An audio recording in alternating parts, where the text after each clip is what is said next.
Dipersembahkan oleh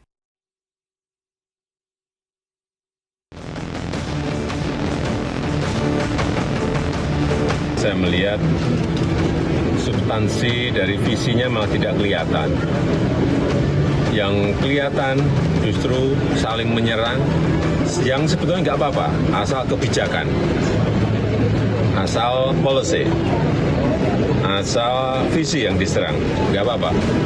Tapi kalau sudah menyerang personal, pribadi yang tidak ada hubungan dengan konteks debat tadi malam mengenai hubungan internasional, mengenai geopolitik, mengenai pertahanan dan lain-lainnya, saya kira kurang memberikan pendidikan, kurang mengedukasi masyarakat yang menonton, sehingga debatnya memang perlu diformat lebih baik lagi, ada rambu-rambu sehingga hidup.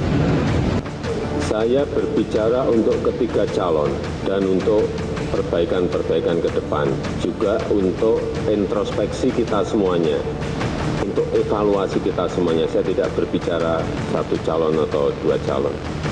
Ya.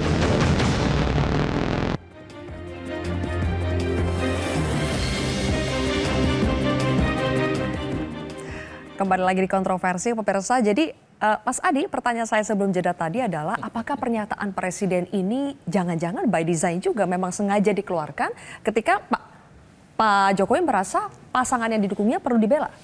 Ya tentu sengaja untuk menyampaikan bahwa dalam debat itu jangan personal, jangan ada hal-hal yang sifatnya intensi personal, itu pasti disengaja. Tapi kan Pak Jokowi membantah kalau ini dianggap sebagai dalam tanda kutip untuk membela Pak Prabowo Subianto, bahwa ini disampaikan untuk nomor 1, nomor 2, dan nomor 3 ya. Meski kalau kita melihat, membaca statement-statement netizen ini tidak lahir dalam ruang hampa. Karena waktu Caimin misalnya dihabisi dalam tanda kutip di debat Cawapres ataupun Pak Mahfud dianggap kalah oleh Gibran, tak ada yang membela bahwa ini debat misalnya tak boleh menggunakan singkatan-singkatan yang dipersulit, kan begitu. Ya, karena dia buat juga kayak gitu dulu. Saya kurang paham kalau itu. Yang ingin saya katakan adalah baik sebenarnya usulan dari Pak Jokowi bahwa ke depan ini debat di sisa 2 kali nggak bolehlah menggunakan istilah-istilah yang tidak dipahami orang dan sifatnya personal. Yang ingin saya katakan sebenarnya dalam debat itu satu hal, bahwa masyarakat kita ini sebenarnya bukan pemilih rasional seperti di negara-negara maju seperti di Amerika. Debat itu semacam panggung gladiator, main gebuk-gebukan, bahwa kalau dia jago ngomong, fakta yang terukur, tapi dia punya intensi mengkritik dan menghajar lawan, itu kan dianggap sebagai pemenang. Di tengah pemilih yang rasional, pemilih kita itu kan psikologis sebenarnya, bahkan sangat emosional. Tidak melihat apa argumentasi, tidak melihat apa data-data. Yang dilihat seringkali, kasihan banget nih dikritik mulu, kasihan banget dibully. Kan itu yang muncul, kenapa misalnya ada yang nangis dan seterusnya dan seterusnya. Khawatirnya panggung gladiator yang diharapkan oleh pemilih rasional ini tidak mendapatkan simpati, terutama di kelas menengah ke bawah yang memang melihat debat itu ya adalah ajang untuk saling puji, saling rangkulan dan saling mendoakan. Makanya saya bilang, kalau begitu modelnya ya jangan debat. Ini main sepak bola aja saling dukung gitu ya. Kalau saling mendoakan ini anggap aja majlis taklim, kira-kira begitu Pak. Ini yang saya kira memang bahwa kalau saya melihat dalam perdebatan yang ketiga ini, satu kok tujuannya, yaitu adalah selain posisi tentu ingin mendapatkan insentif politik elektoral kok. Kenapa Anies gaspol sejak awal, langsung ke gigi 6? Bagi Anies tahu persis bagaimana untuk meningkat elektabilitas adalah menyasar pemilih-pemilih yang sangat anti dengan Jokowi, kecewa dengan Jokowi, yang kecewa dengan Pak Prabowo Subianto. Pak Ganjar sebenarnya ingin mendulang di antara dua posisi. Satu sisi berharap juga bahwa pemilih-pemilih Pak Jokowi yang ke Prabowo kembali lagi ke Pak Ganjar, dan pada saat yang bersamaan Pak Ganjar juga ingin menjelaskan kepada kelompok-kelompok rasional, Ganjar itu memiliki satu diferensiasi, yaitu tentang perbaikan yang ingin didapatkan. Sebenarnya Pak Prabowo Subianto berada di zona nyaman. Ya, zona nyaman apa? Ini kan adalah sebagai titik temu dari diehard pemilihnya Jokowi dan diehard pemilihnya Pak Prabowo Subianto. Jadi nggak nyerang ataupun berdiam diri. Kalau kita bicara tentang elektabilitas, Pak Prabowo ya angkanya stabil sebenarnya. Tapi beda ceritanya Anies dan Ganjar. Kalau saya kembali ke argumen saya tadi itu, mengapa sejak dari awal 02 selalu mengatakan kami tidak akan menyerang? Itu pilihan. Padahal mungkinkah mereka menyerang? Mungkin. Boleh nggak di debat itu dilakukan serangan? Boleh. Tapi kenapa pilihannya saya tidak menyerang? Nah, itu adalah strategi yang diambil, begitu maksudnya. Memang tidak mau menyerang. Tidak begitu? mau menyerang, kan dari awal mereka mengatakan nggak akan Baik, menyerang. oke. Tapi saya ingin kembali fokus ketika Presiden mengomentari ini. Mbak Titi, menurut Anda ketika Presiden mengomentari jalannya debat, bahkan mengusulkan supaya mungkin format debatnya itu bisa diubah, itu termasuk cawe-cawe tidak? Ya, format itu kan sama ya dari yang pertama. Perubahan mungkin karena dengar baca cuitannya Mas Adi gitu ya, jangan pakai akronim gitu. Akhirnya format yang ketiga kan berubah gitu. Jadi sebenarnya kalau ingin mengusulkan format itu harusnya dari awal. Kan kontroversinya juga dari awal. Jadi intensi Presiden terhadap kontestasi itu sulit untuk dibantah. Karena memang kan narasi besar di publiknya adalah ada yang merasa diserang, dikeroyok tadi disebutkan, dan akhirnya pendekatannya adalah jangan menyerang personal. Karena begini, kalau mau menjadi pejabat publik, tadi film yang disebutkan oleh Adi itu bicara juga bahkan satu keluarga tuh rapat, kamu tuh pernah bikin skandal apa gitu ya, anaknya ditanya, istrinya ditanya, suaminya ditanya. Karena seorang pejabat publik itu memang harus begitu, hidupnya menjadi milik publik, termasuk juga rekam jejaknya. Ketika dia menyampaikan gagasan, gagasan itu kan narasi indah. Makanya tadi jangan percaya dengan orang yang pintar ngomong, itu betul. Dikonfirmasinya dengan apa? Dengan rekam jejak. Dan ketika mengkonfirmasi rekam jejak, itu bias terhadap dugaan itu personal dan lain sebagainya menjadi begitu tipis. Baik. Di mana forumnya? Salah satunya di debat. Betul. Saya ingin membahas soal rekam jejak ya. Ketika Presiden Jokowi mengatakan dia tidak ingin intervensi pemilu, tapi ketika kita lihat ada rekam jejak, Presiden Jokowi bertemu dengan 3 ketua umum partai politik. Coba kita lihat, memang menterinya juga tiga-tiganya adalah menteri, tiga-tiganya adalah ketua umum partai politik yang mendukung Prabowo Gibran. Boleh dimunculkan ketika Jokowi bertemu dengan salah satunya Zulhas. Ketua Umum PAN Zulhas ini mengatakan bahwa mereka juga membahas bahkan soal survei elektabilitas. Jadi Bang Riko, apakah Presiden Jokowi yang juga kader PDI Perjuangan masih bisa dipercaya untuk tidak mengintervensi pemilu 2024 ketika kita melihat ada rekam jejak seperti ini, bertemu membahas elektabilitas? Mbak Silvi, sekarang saya tanya, kalau besok lusa setelah pulang, terus yang dipanggil Prof. Mahfud makan bersama bagaimana?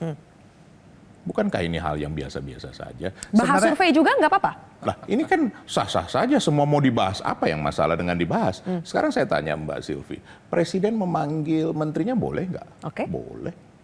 Makan sama, saya menunggu undangan Pak Presiden boleh. untuk ngajak saya makan. Bersama dipanggil boleh. Kalau bahas survei elektabilitas. Persoalannya sekarang adalah kenapa ini perlihatkan ke publik, kan begitu. Ya. Nah, kalau diperlihatkan publik tergantung persepsi masing-masing. Menurut Bang Riko kenapa ini diperlihatkan di Saya publik? pingin besok saya yang diundang diperlihatkan ke publik. Saya dari tahun 2011 membela beliau belum pernah diundang makan. Terus apa yang masalah? Ini lagi baper atau apa nih Bang Riko? Makanya tadi saya bilang ini gitu. Makanya tadi saya bilang ini judulnya baperan. Nah, sekarang ya kalau kita lihat ini kan soal debat, soal apa ya? Hal yang memang mau dilihat oleh publik. Nah, kalau dalam hal debat ini kita tidak bisa menguasai diri, ya memang sulit. Itu yang satu-satunya yang dilihat. Nah, kembali ke soal makan ini. Apa yang salah dalam hal ini? Oke, yang tidak ada yang membuat salah ini menurut menjadi Bang Riko. enggak ada. Meskipun ini disengaja diperlihatkan ke publik tidak ada yang salah. Tapi Bang Riko tadi Mbak menyoroti Silvi yang itu. berpersepsi itu. Karena kenapa Mbak Silvi kan perlu ini media televisi. Ini apa ini? Justru saya tanya persepsi Bang Riko apa ketika saya kan tidak ada di situ. Tidak ada Tidak masalah. ada di situ, tidak ada masalah. Oke. Bahkan Mbak Puan sudah menyampaikan. Oke. Ya, Besok diundang boleh. Ya kan Oke. sejak awal Pak Jokowi sudah jelas ingin cawe-cawe. Udah biarin aja nggak apa-apa. Tetapi kan rakyat bisa tahu. Saya tuh selalu mengingatkan konsistensi aja. Dulu beliau mengatakan, Bu Gibran baru 2 wali kota 2 tahun bisa apa? Ternyata nyalon misalnya. Seharusnya nih Mbak Silvi nanyakan, kenapa Pak Jokowi nggak hadir pada ulang tahun PDI Perjuangan itu lebih mantap. Kemudian sebagai jangan kader nyerang, PDI tapi Perjuangan. Iya kan? Kenapa pengen ditanya begitu Oh Bang Riko? masih dong. Yang menjadikan kami loh Bang Lanjut dulu Rey. Bang Habib ya. Dan Yang menjadikan menurut kami saya loh, jangan salah. Pak Jokowi nggak pas mengomentari debat karena ketika dia debat dia juga menyerang dan melakukan hal yang sama, bahkan jadi rujukan sekarang kan bahwa kenapa nanya tanah, ya Pak Jokowi juga dulu juga nanya itu. Jadi menurut saya sebaiknya Pak Jokowi di masa-masa kritis ini janganlah terlalu menunjukkan, karena rakyat ini juga akan melihat, karena kan tagline-nya netral. Oke. Menunjukkan makan bersama dengan 3 ketua Iya, bahas itu survei kan memberi kode. Kemarin yang Pancasila kan, yang satu nggak disebutnya tapi ya.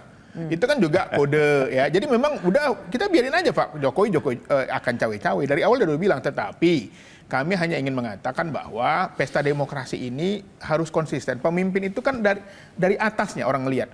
Kalau dia melarang ASN-nya untuk cawe-cawe, ya dia juga harus bisa menunjukkan itu. Akhirnya nanti ASN bilang, presiden aja cawe-cawe, saya juga lah. Akhirnya nanti semuanya akan melanggar aturan. Ya karena itulah kemarin kenapa Ibu Mega mengingatkan kepada semuanya bahwa kita harus berjalan, jangan ini muncul Neo Orba ini. Ciri-cirinya udah kelihatan. Coba.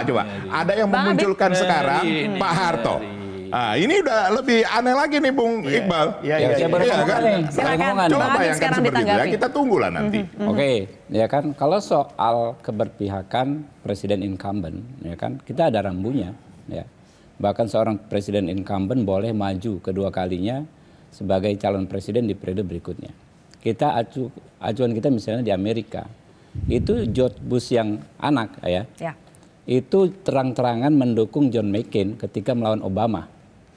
Lalu Obama itu 2008 ya. Obama ketika Hillary Clinton melawan Trump, terang-terangan berkampanye untuk Hillary Clinton. Ya bagus ya, itu. Kan? Artinya kita kembali ke rambunya. Kita ada 306 di Undang-Undang Nomor 17 tahun 2007. Pemerintah dilarang membuat kebijakan ya yang menguntungkan atau merugikan paslon. Artinya apa? Tetap hak berpolitik boleh. Nggak ada larangan, cek ya, hak berpolitik seorang presiden incumbent tidak ada larangan aspirasi politik dia kemana, tetapi jangan menggunakan kekuasaannya, itu nggak boleh. Kalau misalnya ya kan menyatakan pendapat yang kemudian makan siang lalu kode dan lain sebagainya, saya pikir itu nggak masuk ke ranah kebijakan. Ya silakan saja ya. Tapi gini Pak Iqbal, kan ada prosedurnya. Kalau melanggar itu pelanggaran hukum berat. 306 itu adalah ancaman pidananya.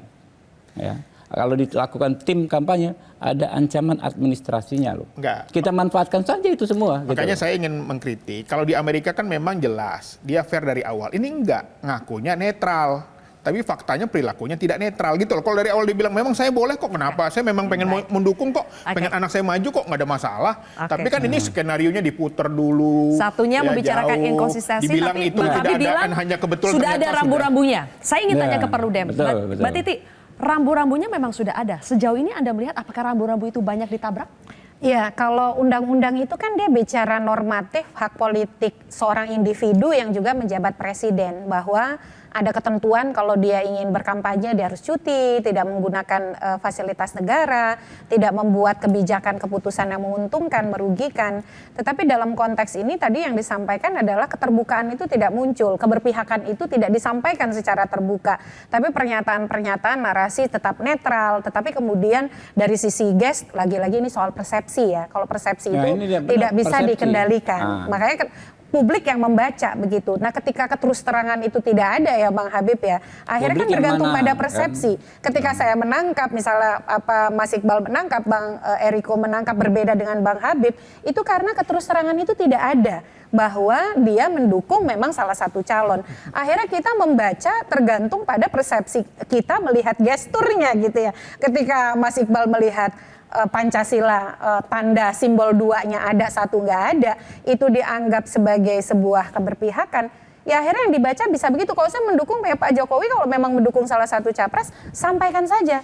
Jadi kita bisa tahu gitu kapan dia berpihak, kapan dia tidak, kapan dia kemudian menggunakan fasilitas negara untuk kepentingan dukungan politik, kapan tidak gitu. Kalau ya bagi itulah saya sederhana gunanya kok. Bawaslu gitu kan. Kalau- Ketika kita saya biar nggak lepas. Ketika kita mengkategorikan itu sebagai sesuatu hal yang tidak tepat, hal yang merugikan publik, kita punya komitmen dalam undang-undang pemilu dibikin rumusan yang jelas. Nah, kalau itu dilanggar, itulah baru batas batasnya sudah terlihat. Gitu. Jadi kalau tidak masuk itu ya kita nggak bisa ngapa-ngapain juga karena namanya persepsi. Itu kayak bulan, Mbak. Orang lihat dari sana ternyata kayak senyum ke kita, orang lihat dari sana kayak senyum ke kita, padahal belum tentu arahnya ke kita. Ini Gitu. kalau menurut saya, Bung Habib. Bang Rey, Mas Adi ingin berbicara, ingin menanggapi soal persepsi-persepsi tadi, tapi kita harus jeda lagi. Oh, iya. Nanti kita akan bahas di segmen terakhir pemirsa, tetap di Kontroversi.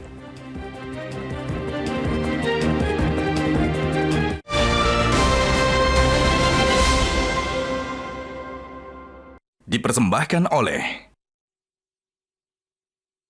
Jelajahi cara baru mendapatkan informasi. Download Metro TV Extend sekarang.